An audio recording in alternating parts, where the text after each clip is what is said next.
Perkenalkan semuanya, nama saya Akbarans dari kelompok 5 dan sekarang saya akan mempresentasikan tentang soal akuntansi dan beberapa soal laboratorium manajemen keuangan. Oke, yang seperti yang kalian lihat di layar ini merupakan hasil perjalanan dari soal-soal tersebut, dan yang harus kita lakukan selanjutnya adalah membuat laporan apologi dengan mengambil total pendapatan ya diterima oleh perusahaan dan total pengeluaran atau biaya yang telah dikerahkan oleh perusahaan dan menguranginya untuk hasil laba bersih.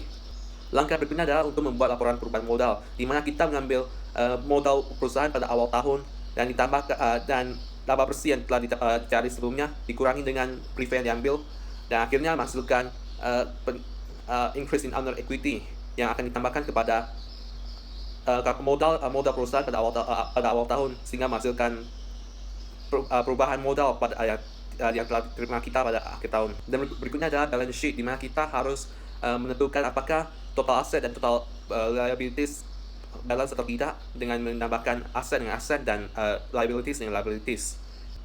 Dan langkah berikutnya adalah merupakan membuat laporan worksheet, di mana kita pertama harus membuat dulu closing journal atau jurnal penutup seperti pada halaman ini, yang harus kita masukkan ke dalam bagian closing journal sini. Dan seperti yang kalian lihat juga, di sini ada terdapat kolom-kolom tersendiri: beginning balance, general journal, closing journal, dan ending balance. Beginning balance merupakan balance yang dimiliki perusahaan pada awal bulan maupun awal tahun. Berikutnya adalah general journal, di mana kita memasukkan hasil-hasil yang telah hasil perjurnalan yang telah kita temukan ke dalam sini, ke dalam kolom ini. Dan akhirnya ending balance, di mana kita akan menambahkan hal-hal yang terdapat pada beginning balance, general journal, dan hal-hal lain. Sekian dari penjelasan saya, terima kasih. Untuk regularitas, saya mengambil perusahaan Astra International Tbk atau dengan singkatan ASIIJK. Risk rate saya ambil dari Bank Sentral Indonesia, yaitu dengan hasil 6,50%. Untuk range year-nya saya mengambil dinas, yaitu dengan 20 tahun, sekitar 20 tahun. Return marginnya saya hitung sendiri dengan hasil 13%. Dengan syarat kita harus mencari prospek Astra dan juga IHSG. Kemudian beta saya hitung sendiri dengan rumus log dengan hasil 1,45. Kemudian saya mendapatkan hasil required return dengan hasil 15,93%. Kita tidak dapat melihat apakah dia menguntungkan atau merugikan melalui required return. Dan soal kedua adalah berapakah yang akan dimiliki saya jika kita menginvestasikan $300.000 dalam 10 tahun dengan tingkat suku bunga 18%. Dan kita langsung masuk ke input, yaitu yang pertama single cash flow $300.000, account rate 18%, dan period 10 tahun. Dan yang saya gunakan adalah filter value, yaitu sama dengan $300.000 buka kurung 1 tambah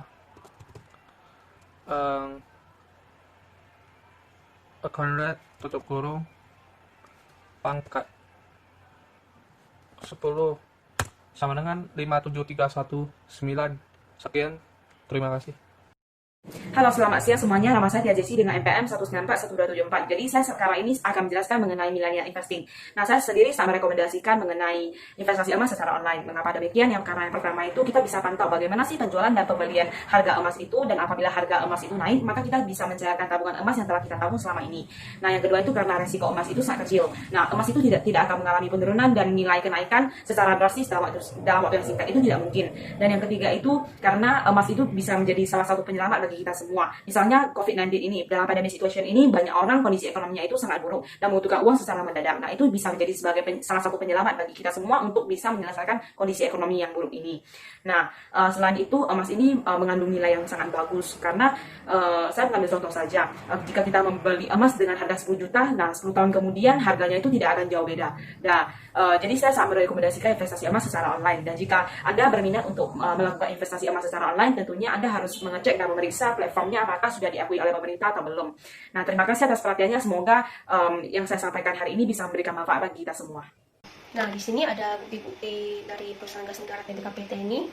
Kemudian diketahui dividen per share-nya dan leverage cost-nya. Nah, sekarang kita akan mencari dividennya. Cara mencari dividennya itu adalah dividen awal dikali dengan 1 ditambah dividen profit-nya. Dan cara berikutnya juga menggunakan cara yang sama. Kemudian untuk mencari CV itu kita menggunakan rumus dividen paling akhir ini kemudian dibagi dengan leverage cost, kemudian dikurang dengan dividen growth rate-nya. Dapatlah hasil survei seperti ini, dan untuk mencari D tambah CV itu kita menggunakan rumus SUM, kemudian ditambah aja dividen dan CV-nya. Kemudian untuk mencari PV, present value of dividend plus CV itu kita menggunakan rumus hasil dari dividen tambah CV-nya, kemudian dibagi dengan 1 ditambah dengan leverage cost-nya, kemudian dikunci, kemudian dipangkat dengan periodenya. Dan yang terakhir itu menghitung stock value-nya, yaitu dengan menggunakan rumus SUM, kemudian menjumlahkan semua PV of dividend plus CV-nya. Terima kasih. Di sini bisa kita lihat bond valuation. Diketahuinya face value 1000, annual coupon bond 6,5%, estimate return 2,6%. Dan untuk kupon sementara nanti aja. Untuk contoh soalnya berapa nominal jika annual coupon bondnya 6,5% dalam jangka waktu 3 tahun, dan requiretonya 6,6%. Sebelum kita melanjutkan menghitung rumusnya, kita menghitung kupon dulu. Kupon rumusnya adalah face value dikali annual coupon bond, yaitu di sini 1000 dikali dengan 6,5%. Jadi jawabannya hasilnya itu 65. Dan untuk PV, kupon dibagi dengan estimate return-nya. Dan bisa kalian lihat di sini 65. Ini dalam jangka waktu yang berbeda ya. Ini untuk tahun pertama, dan ini tahun pertama, tahun kedua, dan tahun ketiga. Dan di belakang ini terdapat ada huruf 1, 2, 3. Ini sebenarnya adalah huruf kecil yang berada di atas kurung. Dan di sini untuk hasilnya bisa kalian bagikan 65 dibagi estimate return ini, dan hasilnya di mana 1, 2, 3 ini ditambahkan, dan itulah hasilnya. Sekian presentasi saya, terima kasih. Financial ratio merupakan alat analisis keuangan perusahaan yang digunakan untuk menilai kinerja suatu perusahaan berdasarkan perbandingan data keuangan yang terdapat pada pos laporan keuangan. Profitability ratio merupakan rasio yang menunjukkan seberapa besar keuntungan yang didapatkan dalam jangka waktu 1 tahun melalui beberapa perhitungan rasio seperti gross profit margin, operating profit margins, net profit margins, ROA, dan ROI. Untuk PT perusahaan gas negara ini dapat kita lihat keuntungan yang diperoleh semakin menurun dari tahun ke tahun. Namun di tahun 2017 terjadi kenaikan yang membaik. Namun setelah itu keuntungan pada PT ini dapat kita lihat bahwa rasio pada tahun ke tahun semakin meningkat, di mana menunjukkan bahwa perusahaan dapat mengelola perusahaannya dengan baik. Liquidity ratio merupakan rasio yang menunjukkan seberapa mampu perusahaan menutupi kewajibannya dalam jangka waktu tertentu melalui beberapa perhitungan rasio seperti current ratio, quick ratio, dan operating cash flow ratio.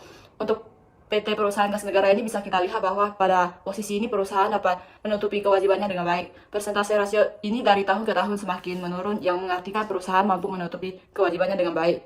Debt ratio digunakan untuk mengukur perbandingan antara total utang dengan total aktiva. Dengan kata lain, seberapa aktiva perusahaan dibiayai oleh utang atau seberapa besar utang perusahaan berpengaruh terhadap pengelola aktiva. Semakin tinggi rasionya, maka semakin besar pula risiko yang terkait dengan operasional perusahaan. Dari financial rasio pada PT perusahaan gas negara ini terlihat bahwa rasio ini semakin meningkat dari tahun ke tahun. Namun pada tahun 2019 terjadi penurunan rasio yang sangat drastis. Perhitungan market rasio adalah rasio yang berhubungan dengan harga saham perusahaan dengan laba, arus kas, dan nilai buku bersaham. Jika persentase rasionya meningkat, mengartikan bahwa perusahaan semakin membaik, dan sebaliknya. Untuk perusahaan ini terlihat peningkatan pada tahun ke tahun.